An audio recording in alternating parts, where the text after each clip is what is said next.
Praise the Lord. கர்த்தருடைய நாமம் பரிசுத்தப்படுவதாக. இந்த நாளையும் காண செய்த தேவாதி தேவனுக்கு கொடான கொடி ஸ்தோத்திரம். இந்த நாளுக்கான கர்த்தருடைய வார்த்தை லூக்கா எழுதின சுவிசேஷம் 6ஆம் அதிகாரம் 11-12 வசனங்கள். Luke gospel chapter 6 verses 11 and 12.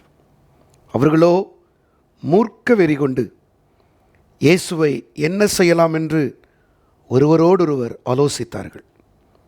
அந்நாட்களிலே அவர் ஜெபம் பண்ணும்படி ஒரு மலையின் மேல் ஏறி முழுவதும் தேவனை நோக்கி ஜெபம் பண்ணி கொண்டிருந்தார். கர்த்தருடைய பரிசுத்த நாமம் மகிமைப்படுவதாக. இந்த நாளுக்கான கர்த்தருடைய வார்த்தை, உங்களுக்கு எதிராக மனித வல்லமைகள் கிரியை செய்யும் பொழுது நீங்கள் அதிகமாக ஜெபியுங்கள்.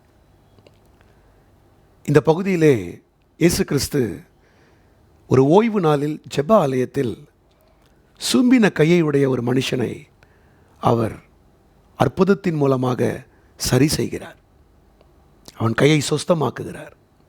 இதை பார்த்த வேதபாரகர் கூட்டம், பரிசேயர் கூட்டம், இயேசு எப்படி ஓய்வு நாளில் இதை செய்தார் என்று சொல்லி அவருக்கு விரோதமாக எழும்பி, இந்த பகுதி சொல்லுகிறது, மூர்க்க வெறி கொண்டு இயேசுவை என்ன செய்யலாம், இவரை எப்படி கொலை செய்யலாம், இவரை எப்படி அகற்றலாம், இவருடைய வாழ்க்கையை எப்படி முடிக்கலாம் என்று சொல்லி ஒருவரோடொருவர் ஆலோசிக்கிறார்கள்.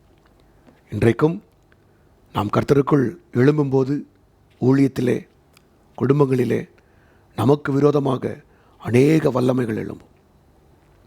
மனிதர்கள் ஆலோசிப்பார்கள், எப்படி இவங்களை காலி பண்ணலாம், இவங்களை எப்படி எலிமினேட் பண்ணலாம். ஒரு வேலை பார்க்குற இடத்துல கர்த்தர் உங்களை கண்டிப்பாக பயன்படுத்துவார். அந்த இடத்துல இருந்து உங்களை எப்படி தூக்கலாம்.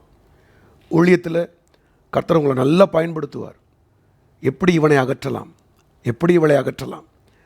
ஏனென்றால் அந்த பொறாமையின் ஆவி அது மூர்க்க வெறி கொண்டு என்றால் நிமித்தம் பார்க்காமல் ஒரு செகண்ட் கூட அமைதியாக இல்லாமல் என்னென்ன வழியெல்லாம் இருக்குன்னு சொல்லி அனைத்து தீய வழிகளையும் ஆராய்வார்கள். அந்த நேரத்தில் நம்ம காதில் அதெல்லாம் வந்து விழும். உங்கள் காதுலேயும் அதெல்லாம் வந்து விழும். இப்படி செய்கிறாங்க, அப்படி செய்கிறாங்க, செவினை வைக்கிறாங்க, நீங்கள் போகிற இடத்த பார்க்குறாங்க, உங்களுக்கு யாராச்சும் வாய்ப்பு கொடுக்குற இடத்துல போய் அவங்கள்ட்ட சொல்லி உங்களை கலைச்சி விடுறாங்க, உங்கள் நல்ல பெயரை கெடுக்கிறாங்க. இப்படியெல்லாம் சுற்றிலும் மூர்க்க வெறி கொண்டு ஒரு கூட்டம் வேலை செய்யும்போது உங்கள் இருதயம் சோர்ந்து போகும், உங்கள் இருதயம் துவண்டு போகும். என்ன ஆண்டவரே, நீரும் இதை பாராமுகமாக இருக்கிறீரே, எனக்காக நீர் கிரியை செய்யவில்லை என்று சொல்லி உங்கள் இருதயம் சோர்ந்து போகும்.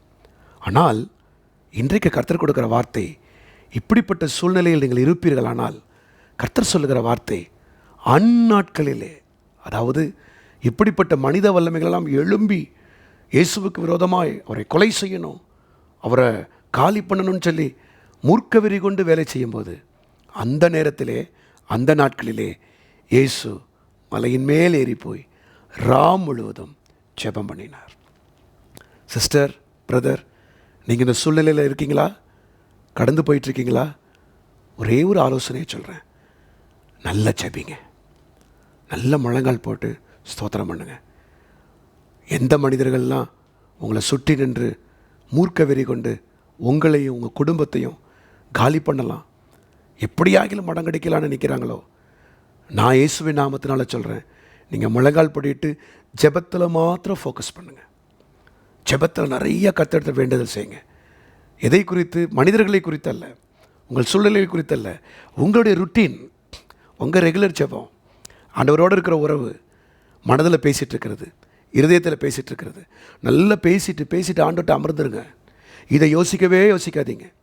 இந்த வல்லமைகளை கட்டி அப்புறப்படுத்துவது கர்த்தருடைய காரியம். ஆமென். கண்டிப்பாக கர்த்தர் உங்களுக்கு ஜெயம் கொடுப்பார். எந்த வல்லமையும் யோசிக்காதீங்க. அந்த வார்த்தைகள் உங்கள் காதிலே இல்லாதபடிக்கு நிறைய ஸ்தோத்திரம் பண்ணுங்க. இயேசுவை போல் ஸ்தோத்திரம் பண்ணிகிட்டே இருங்க. ஏன்னா அவர் அறியாமல் உங்களுக்கு எதுவும் நடக்காது. இயேசுவுக்கு தெரியுமே, அவர் ஜீவன் சிலுவையில் தான் போக வேண்டும். இவர்கள் மத்தியில் கர்த்தர் அவரை வெட்கப்படுத்தவே மாட்டார்.